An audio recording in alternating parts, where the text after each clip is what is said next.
মিস্ত্রি kitchen and ব্লগের পক্ষ থেকে সবাইকে নমস্কার। আজ আমি রান্না করব বেতো শাক। আগে বেতো শাকগুলো ভালো করে বেছে নেব। এই বেতো শাকগুলো আমার মা নিয়ে এসছে। বেতো শাকগুলো খুবই সুন্দর। বেতো শাকগুলো বাছা হয়ে গেছে। এবার চিংড়ি মাছগুলো পরিষ্কার করে নেব।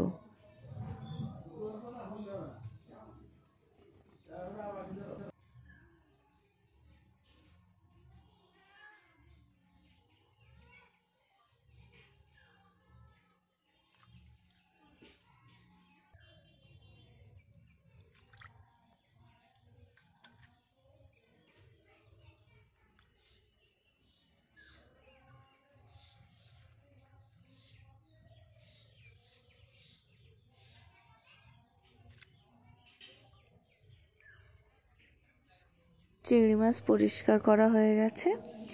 বেতো শাকগুলো কুচিয়ে নেব। বেতো শাকগুলো ধুয়ে নিয়েছি আগে থেকেই।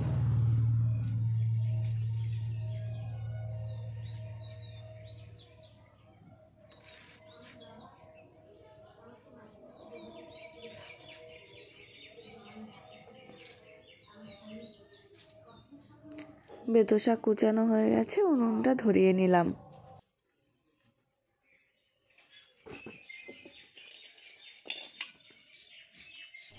শাকগুলো একটু সিদ্ধ করে নেব।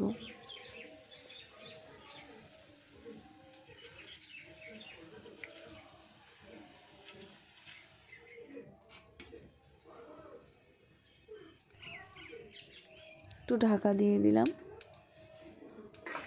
দেখুন কি সুন্দর সিদ্ধ হয়ে গেছে। তারপরে একটু লবণ আর হলুদ গুঁড়ো দিয়ে দিলাম।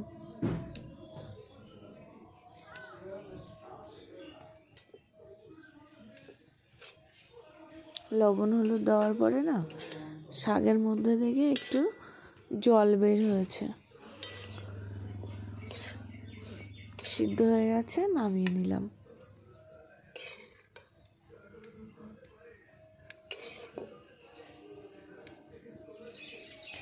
তারপরে কড়াইতে সরিষার তেল দিলাম।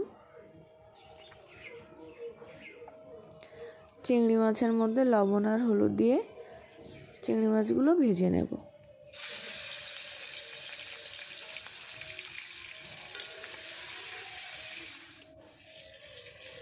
চিংড়ি মাছ ভাজা হয়ে গেছে, নামিয়ে নিলাম।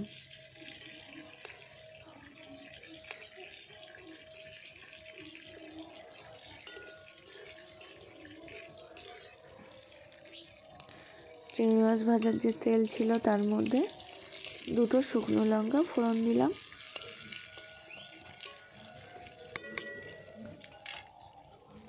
তারপরে দিলাম পেঁয়াজ কুচি এবং কাঁচা লঙ্কা।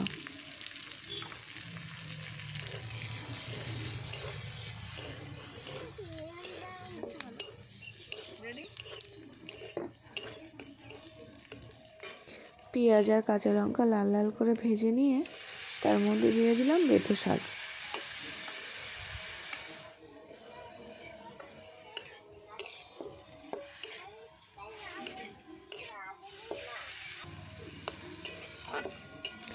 ভালো করে নাড়াচাড়া করে দিয়ে দেবো ভেজে রাখা চিংড়ি মাছ।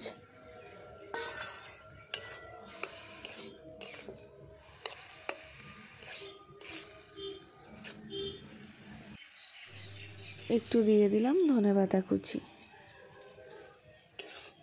ধনেপাতাটা দিলে কি ফ্লেভারটা খুব সুন্দর হয়, খেতেও খুব টেস্টি হয়।